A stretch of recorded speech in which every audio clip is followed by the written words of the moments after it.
जय हिंद प्यारे बच्चों, स्वागत करता हूं आप सभी बच्चों का आप सभी के प्यारा से YouTube channel suffer is success life में। प्यारे बच्चों, आज के इस क्लास में हम लोग क्लास 12 के इंग्लिश का सेकंड चैप्टर है जिसका नाम है भारत इज माई होम। इसका हम लोग जो है ना आज राइटर इंट्रोडक्शन प्लस में चैप्टर का की पॉइंट्स हम लोग देखने वाले हैं। तो आप लोग वीडियो को अंत तक जरूर देखिएगा, बीच में बिल्कुल भी स्किप नहीं करना है बिकॉज आज का ये क्लास काफ़ी ज़्यादा शानदार होने वाला है। तो आप लोगों से रिक्वेस्ट करता हूँ कि आप लोग वीडियो को अंत तक जरूर देखिएगा और अपने दोस्तों को शेयर जरूर कर दीजिएगा, ठीक है। तो चलिए आज के इस क्लास को हम लोग स्टार्ट करते हैं। देखिए, चैप्टर का नाम आपका है भारत इज माई होम और इसका अगर हिंदी अर्थ निकाला जाए तो इसका हिंदी अर्थ आएगा आपका कि भारत मेरा घर है, ठीक है। चलिए तो इसके राइटर के बारे में हम लोग यहाँ पे जानकारी प्राप्त कर लेते हैं। तो जैसा कि आप सभी जानते हैं कि भारत इज माई होम के राइटर कौन है, डॉक्टर जाकिर हुसैन। कौन है सर? तो डॉक्टर जाकिर हुसैन है ना, भारत इज माई होम के राइटर हैं। चलिए इनके बारे में और तमाम जानकारी को प्राप्त कर लेते हैं। तो देखिए, डॉक्टर जाकिर हुसैन जी का जो है ना जन्म अर्थात बॉर्न जो हुआ था, यानी कि उनका जो जन्म जो हुआ था वो कब हुआ था है ना, 8 फरवरी 1857 ईस्वी को हुआ था, ठीक है। हैदराबाद में हुआ था, ये भी आप लोग याद रखिएगा। देखिए यहाँ पर बर्थ प्लेस में लिखा हूँ हैदराबाद में, ठीक है। उसके बाद उनकी जो मृत्यु हुई थी 3 मई 1969 ईस्वी को हुई थी। ये भी आपको याद रखना है क्योंकि इससे आपके बोर्ड एग्जाम में 1 नंबर के क्वेश्चन आते हैं ऑब्जेक्टिव में, ठीक है। अब उसके बाद एक इम्पोर्टेंट और बात मैं बता दूं आपको, है ना, work as governor of Bihar, और साथ ही साथ उन्होंने है ना बिहार के गवर्नर के यानी राज्यपाल के रूप में भी है ना काम किए हैं, ठीक है। बिहार के राज्यपाल भी वो रह चुके थे बहुत पहले, ठीक है। अब उसके बाद यहाँ पर जो है नेक्स्ट पंक्ति आता है, ये भी काफ़ी इंपॉर्टेंट है, ठीक है। इसको भी मैं हाईलाइट यहाँ पर कर दिया हूँ, ठीक है। तो देखिए यहाँ पर जो है ना अगला पंक्ति यहाँ पर क्या कहता है, बिकेम द है ना 3rd president of India in 1967, यानी कि वो 1967 में है ना भारत के तीसरे राष्ट्रपति भी चुने गए यानी कि बने, ठीक है। उसके बाद यहाँ पर है कि Bharat is my home is a speech, यानी आपसे अगर क्वेश्चन में ऑब्जेक्टिव में पूछा जाए है ना कि भारत इज माई होम क्या है, ऐसे है या स्टोरी है या फिर है ना क्या बोलते हैं इसको पोएम है, क्या है, तो आप लोग बताइएगा वहाँ पे स्पीच है। क्या है? स्पीच है। यानी भारत इज माई होम एक क्या है, भाषण है। याद रखिएगा, जो डिलीवर्ड किया गया था यानी दिया गया था है ना किसके द्वारा, तो डॉक्टर जाकिर हुसैन जी के द्वारा। कब दिया गया था? After taking the oath of president, है ना, यहाँ पर लिखा होगा है ना, after talking the oath as president, यानी कि वो जब राष्ट्रपति बने थे उस समय जो उन्हें शपथ दिया यानी कि शपथ जब ले रहे थे वो, ठीक है, उसी दरमियान में क्या हुआ, वो इस भाषण को दिए थे भारत इज माई होम को, ठीक है। अब उसके बाद यहाँ पर है पॉइंट टू पॉइंट मैं आपको समझाने की कोशिश करता हूँ, ठीक है। He pledge himself to the service of the totality of Indian culture. मतलब इस पंक्ति का मतलब क्या है, आप लोग बारीकी से समझिएगा, ठीक है। तो इस पंक्ति का मतलब है उन्होंने स्वयं को भारतीय संस्कृति की संपूर्ण सेवा के लिए है ना टोटल डेडिकेशन यहाँ पर लिखा हुआ, ठीक है, service of the total of Indian culture, यानी कि उन्होंने स्वयं को भारतीय संस्कृति की संपूर्ण सेवा के लिए समर्पित कर दिया, ठीक है, डेडिकेट कर दिया। चलिए उसके बाद यहाँ पर अगला पंक्ति यहाँ पर है, he entered the office with a spirit of prayerful humanity. मतलब इस पंक्ति का मतलब क्या है सर, समझिए, है ना। ह्यूमैनिटी का मतलब क्या होता है, विनम्रता, नम्रता, है ना। और यानी उन्होंने नम्रता और प्रार्थना भाव के साथ पद ग्रहण किया, यानी उन्हें जो पद मिला, कौन सा पद मिला सर, तो जब वो राष्ट्रपति बने तब, है ना, तो उसको जो बहुत ही विनम्र से उन्होंने उस पद को ग्रहण किया।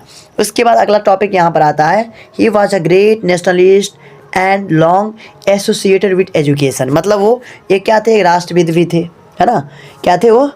राष्ट्रविद। नेशनलिस्ट का मतलब क्या होता है, राष्ट्रविद भी थे और लंबे समय तक शिक्षा से जुड़े रहे, है ना। लॉन्ग टाइम या लॉन्ग एसोसिएटेड विद एजुकेशन, यानी लंबे टाइम तक वो जो है ना देखिए यहाँ पर क्या है, डॉक्टर राधा कृष्णन, ठीक है। इसके बारे में हम लोग यहाँ पे तमाम जानकारी को इकट्ठा कर लेते हैं। तो क्या लिखा हुआ है, he never lost his faith in essential, है ना, essential humanity of man. Essential का मतलब क्या होता है, मूल आवश्यकता या मूल मानवता बोल सकते हैं, ठीक है। यानी उन्होंने मनुष्य की मूल मानवताओं से अपना विश्वास, ठीक है, विश्वास नहीं खोया, यानी कि उनका जो विश्वास था, फेथ का मतलब क्या होता है, विश्वास, और मानवता का जो विश्वास है वो कभी नहीं खोए। कौन? डॉक्टर राधा कृष्णन। उसके बाद है ही एक्सप्लेन इंडियन फिलोसफी, है ना, और उन्होंने क्या किया, भारत के दर्शन शास्त्र को एक्सप्लेन किया, समझाया। उसके बाद यहाँ पर है he was the role model of doctor Zakir Hussain, और वो है ना आदर्श थे किसके, डॉक्टर जाकिर हुसैन के आदर्श थे। कौन? डॉक्टर राधा कृष्णन। इतना बात उनके बारे में आप लोग याद रखिएगा। अब हम लोग यहाँ पे कुछ की पॉइंट को देख लेते हैं जो कि लेसन का है, बुक का है, ठीक है। तो देखिए सबसे पहला जो उसमें आया है की पॉइंट वो ये है कि doctor Zakir Hussain was the third president of India. मतलब डॉक्टर जाकिर हुसैन भारत के तीसरे राष्ट्रपति थे। कौन से राष्ट्रपति? तो तीसरे राष्ट्रपति, आप लोग याद रखिएगा। उसके बाद यहाँ पर दूसरा नंबर में आता है कि education is the prime instrument of national purpose, यानी कि एजुकेशन जो है, ठीक है, यानी शिक्षा राष्ट्रीय उद्देश्य का प्रमुख साधन है। शिक्षा जो है, एजुकेशन जो है वो राष्ट्रीय उद्देश्य का क्या है? एक प्रमुख साधन है। उसके बाद यहाँ पर है the past is alive and dynamic. Past का मतलब क्या होता है? अतीत। और लाइव का मतलब क्या होता है? जीवित। और डायनेमिक का मतलब क्या होता है? गतिशील। यानी अतीत जीवित और डायनेमिक यानी गतिशील है। अतीत जीवित है और गतिशील है, ठीक है। ये पूरा पंक्ति का मतलब ये हुआ। उसके बाद यहाँ पर चौथा पंक्ति है, ठीक है, कि Indian culture is the best example of unity in diversity. मतलब भारतीय जो सभ्यता संस्कृति है वो एक बेस्ट एग्जाम्पल है किसका? विविधता में एकता का, यानी सर्वोत्तम उदाहरण है, कह सकते हैं हम लोग। उसके बाद यहाँ पर पांचवा पंक्ति है एरुडिशन मीन्स ग्रेट नॉलेज। एरुडिशन का मतलब क्या होता है? तो एरुडिशन का मतलब होता है महान या गहरा ज्ञान, जिसको आप लोग विद्वान कह सकते हैं, ठीक है। जिसके बाद गहराई से ज्ञान होती है उसको हम लोग क्या बोलते हैं? एरुडिशन। एरुडिशन का मतलब पूछता है, आप लोग याद रखिएगा, ऑब्जेक्टिव में पूछता है ना। एरुडिशन का मतलब होता है ग्रेट नॉलेज। और एक चीज़ मैं आप सभी को बता देना चाहता हूँ कि जो बच्चे अगर फ्री पीडीएफ लेना चाहते हैं डिस्क्रिप्शन बॉक्स को चेक कर लीजिएगा, वहाँ पे व्हाट्सएप ग्रुप का लिंक होगा, आप लोग ज्वाइन कर लीजिएगा, ठीक है। यहाँ नहीं तो आप यहाँ पर इस नंबर पर मैसेज करके कहिएगा सर जी मुझे व्हाट्सएप ग्रुप में जोड़ दीजिए, आपको व्हाट्सएप ग्रुप में जोड़ दिया जाएगा ताकि आपको क्लास का है ना नोट्स वगैरह फ्री में मिलता रहे, ठीक है। चलिए उसके बाद सातवां पंक्ति है he said Bharat is my home and its people I my family. यानी उन्होंने कहा कि भारत मेरा घर है और यहाँ पे रहने वाले सभी लोग मेरे घर के सदस्य हैं। उसके बाद अगला यहाँ पे आता है he was always taught about the whole nation. अब इसका मतलब क्या है सर, समझ लीजिए, ठीक है। तो इसका मतलब मैं आपको बताना चाहता हूँ प्यारे बच्चों, है ना, he took the oath of loyalty to the constitution, है ना, ये भी आप लोग समझ लीजिए। यानी दोनों का मतलब मैं आपको बताना चाहता हूँ। आठवां नंबर का है वे हमेशा, ही ऑलवेज यानी वे हमेशा, है ना, अबाउट द होल नेशन यानी कि पूरे राष्ट्र के बारे में सोचते थे। थॉट का मतलब क्या होता है? सोचना। वे हमेशा पूरे राष्ट्र के बारे में सोचते थे। और इसका है he took the oath of loyalty to the constitution, यानी कि उन्होंने संविधान के प्रति निष्ठा की शपथ ली। यानी उन्होंने जब शपथ ली तो संविधान के प्रति निष्ठा की शपथ ली, ठीक है।